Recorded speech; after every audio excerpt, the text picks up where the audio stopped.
Perry Lafferty was our program chief. Mr. Lafferty called me one day and said, I want you to go out to Century City and talk to a man named Norman Lear.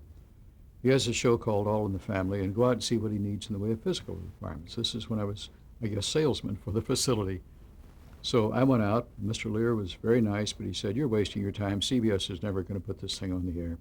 We've done 2 pilots for ABC. They don't have guts enough to put it on the air. I said, Mr. Lear, I got the impression they're going to. How many cameras do you want? 4. But they don't have guts enough to put it on the air, but I don't care. My partner, Bud York, and I got $300,000 whether they put it on or not. And, ABC didn't have it, and on and on and on and on. How many tape machines would you like? 2. Yeah, that'd be fine. But I don't think this is going to happen because we did this, we did this, we did this. And so we finally got through the interview.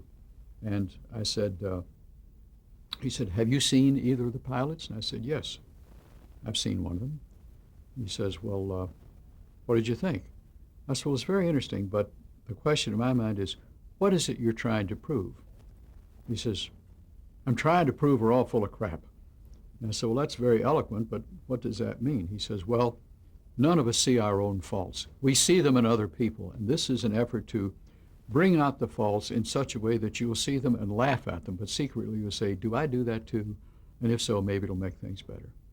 And as you know, he got into a number of issues. He brought in a young black man, and he exposed every bigoted situation that I think that you could get into. And it was a learning experience for everybody. The first night that went on the air, CBS put a disclaimer on the front of it that said, now, we hope you're not offended by this. I've forgotten exactly what it did say.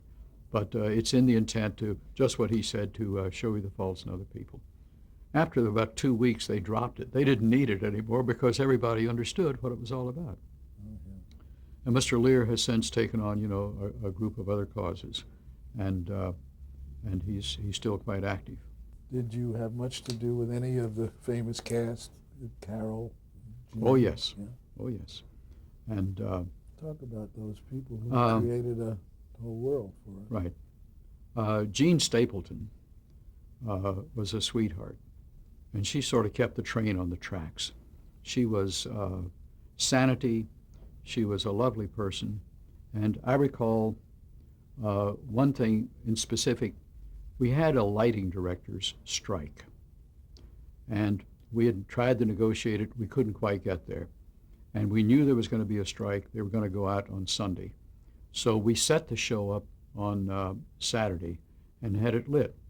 And we got to the door of the studio on Monday morning, and Carol O'Connor would not come in.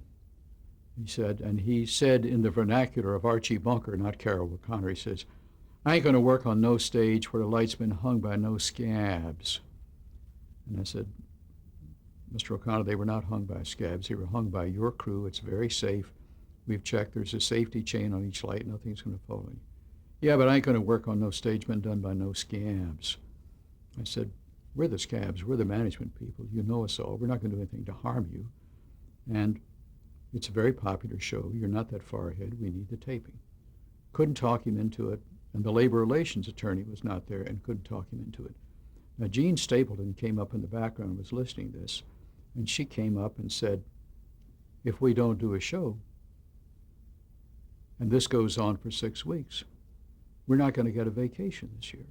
So come on, let's do the show. So he went in with her and did the show. I mean, it was that simple. She just did simple, motherly things like that, and he went right along.